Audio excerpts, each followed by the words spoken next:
Hello everyone. क्या आप भूगोल को सिर्फ पढ़ते हैं या सच में समझते भी हैं? धरती के रहस्य जैसे ऊंचे पर्वत, विशाल महासागर, बहती नदियां और बदलता जलवायु, ये सभी अपने आप में इम्पोर्टेंट टॉपिक हैं। यदि आप किसी प्रतियोगी परीक्षा की तैयारी कर रहे हैं तो आपको ज्योग्राफी सब्जेक्ट का इम्पोर्टेंस पता होगा। तो आज इसी इम्पोर्टेंस को समझते हुए हम आपके लिए लेकर आए हैं ज्योग्राफी का एक क्विज। यहाँ मिलेंगे आपको महत्वपूर्ण प्रश्न, तेज रिवीजन और आपके ज्ञान की असल परीक्षा।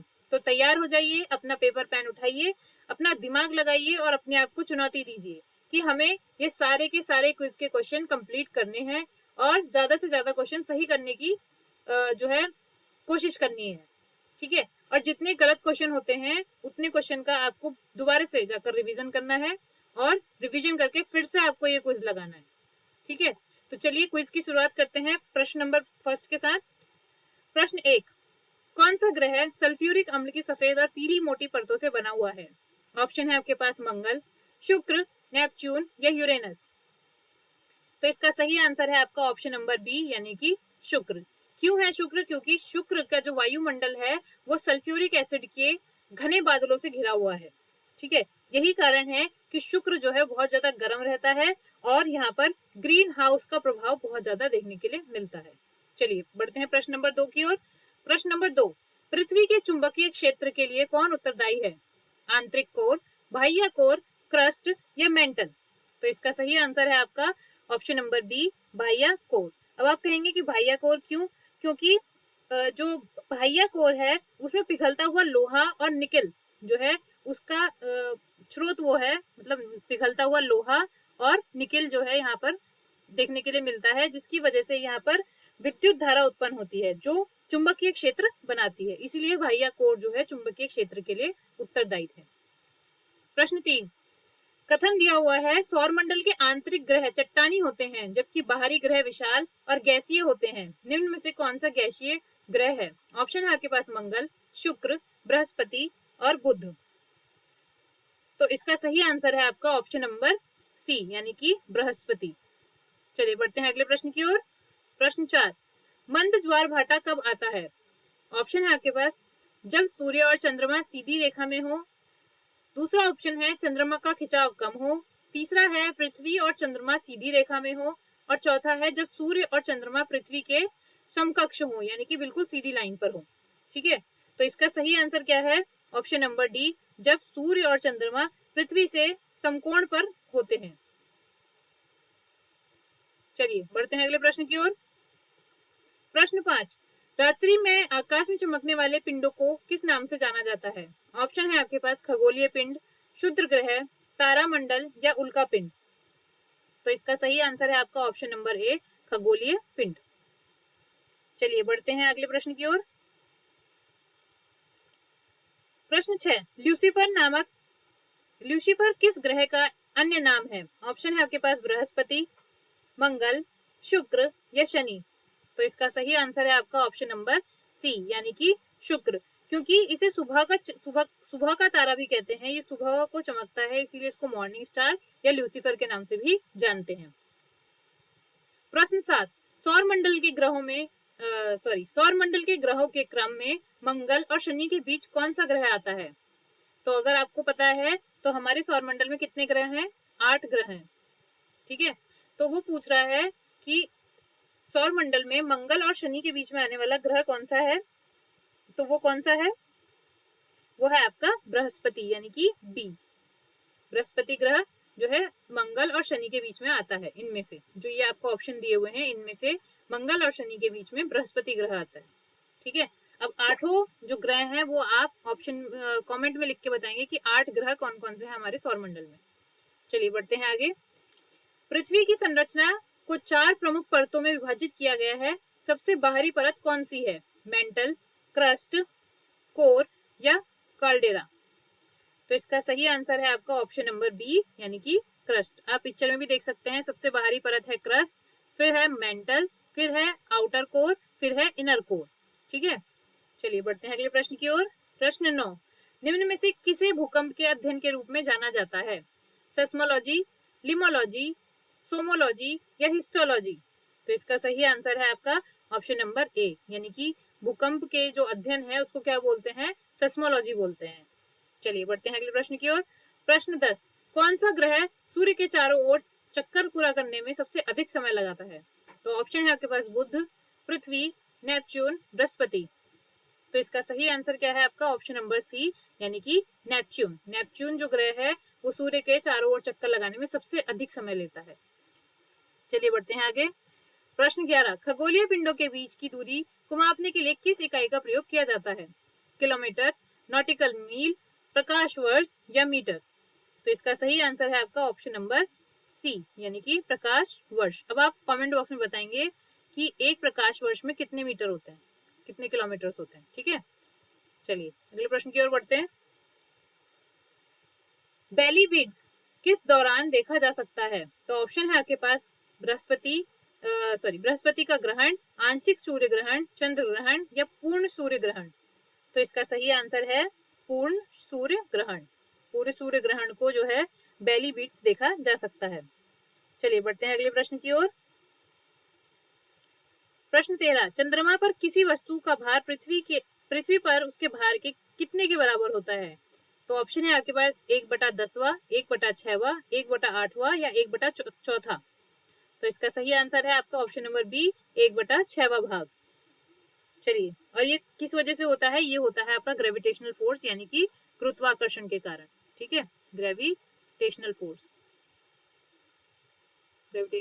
के कारण। चलिए बढ़ते हैं अगले प्रश्न की ओर। प्रश्न 14, पृथ्वी अपनी धुरी पर एक चक्कर कितने समय में पूरा करती है? ऑप्शन है आपके पास 10 घंटा, 20 घंटा, 24 घंटा या 15 घंटा। तो इसका सही आंसर है आपका ऑप्शन नंबर सी, यानी कि 24 घंटे में पृथ्वी अपना एक चक्कर अपनी धुरी पर पूरा कर लेती है, जिसकी वजह से दिन और रात होते हैं। अब आप कमेंट बॉक्स में बताएंगे कि पृथ्वी सूर्य का पूरा चक्कर लेने में कितना समय लेती है। चलिए बढ़ते हैं अगले प्रश्न की ओर।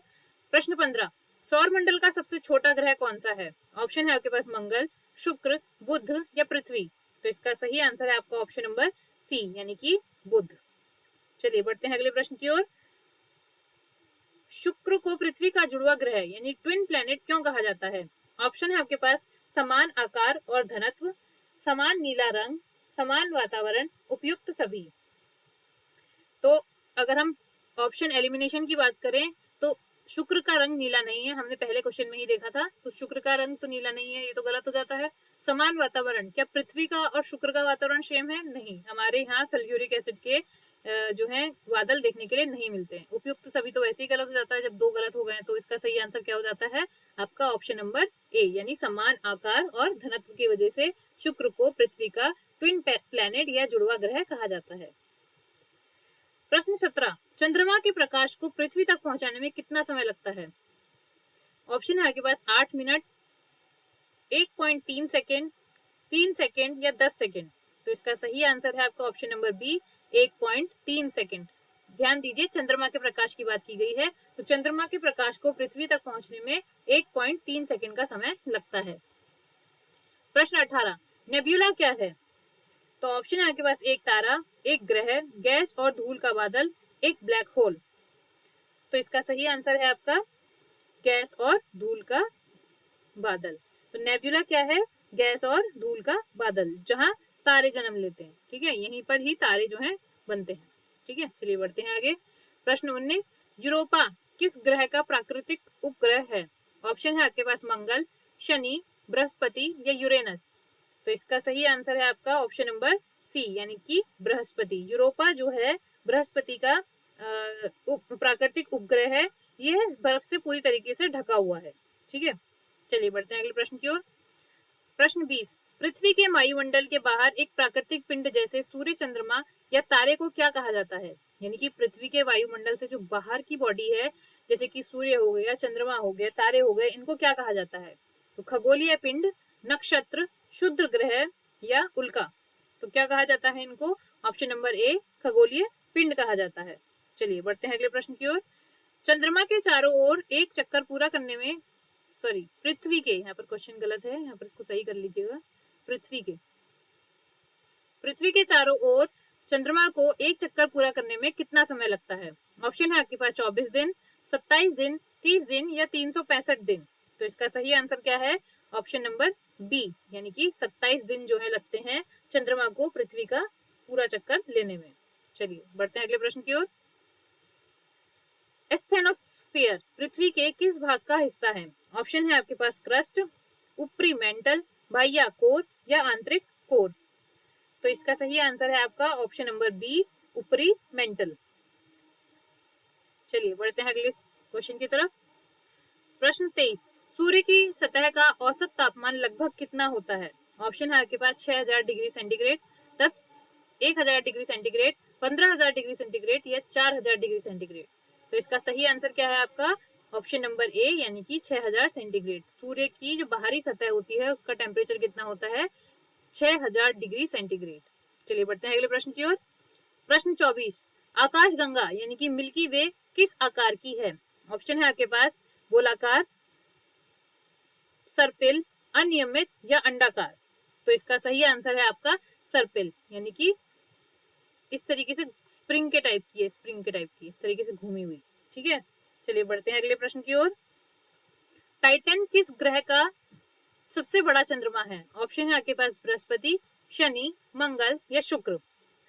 तो इसका सही आंसर हो जाता है आपका ऑप्शन नंबर बी, यानी कि शनि।